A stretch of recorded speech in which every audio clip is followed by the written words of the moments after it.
Hello friends, welcome back again. Idli కొట్టు trailer వచ్చింది. నేను ఒక్కసారి చూశాను, నాకు అంత ఎక్కలేదు. మీతో రియాక్ట్ అయిన తర్వాత మళ్ళీ ఏమైనా ఎక్కిద్దామో అని అనుకుని ఈ వీడియో స్టార్ట్ చేస్తాం. సరే, వచ్చింది చూసేద్దాం, రియాక్ట్ అయిపోదాం, తర్వాత మాట్లాడుకుందాం.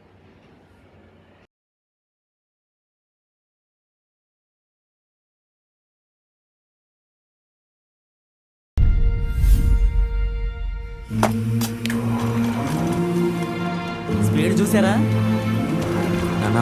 ఎలాగైనా కొనేద్దాం నాన్న, గంటలు గంటలు కూర్చొని రుబ్బాల్సిన అవసరం లేదుగా.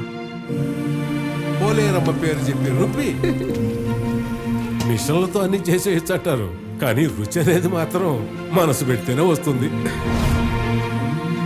జీవితంలో మనం చేసే పనిని ఆదాయం కోసం మాత్రమే కాదు, ఆస్వాదిస్తూ కూడా చేయాలి. వ్యాపారంలో దొరకని తృప్తి వ్యాపకంలో దొరుకుతుంది.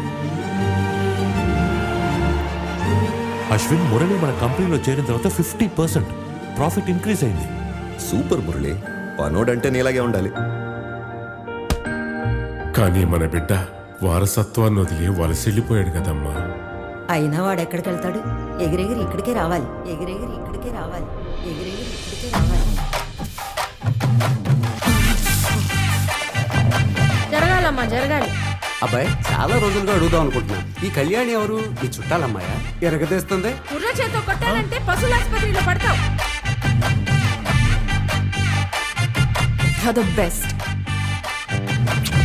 నేను నీ కోసం ఒక పెద్ద సామ్రాజ్యాన్ని స్థాపించాను. నువ్వు ఇలా బాధ్యత లేకుండా ప్రవర్తించడం నాకు నచ్చట్లేదు. Look at Murali. ఏదో పెద్ద మిషలిన్ స్టార్ రెస్టారెంట్ లో బిల్డప్ ఇచ్చావు. ఈ పూరి గుడిసెక దాన్ని నొట్టి కొట్టనుకోమాక, ఈ ఊరి గుండెకాయ.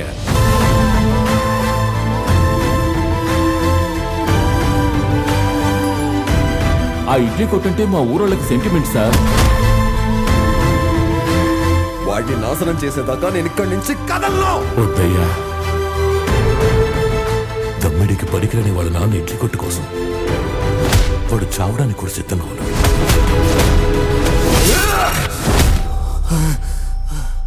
ఏమండి, మీకు ఇడ్లీ లేయడం అంటే అంత ఇష్టమా? ఇష్టమా? ఇడ్లీ వేయడానికే నేను పుట్టాననిపిస్తుంది.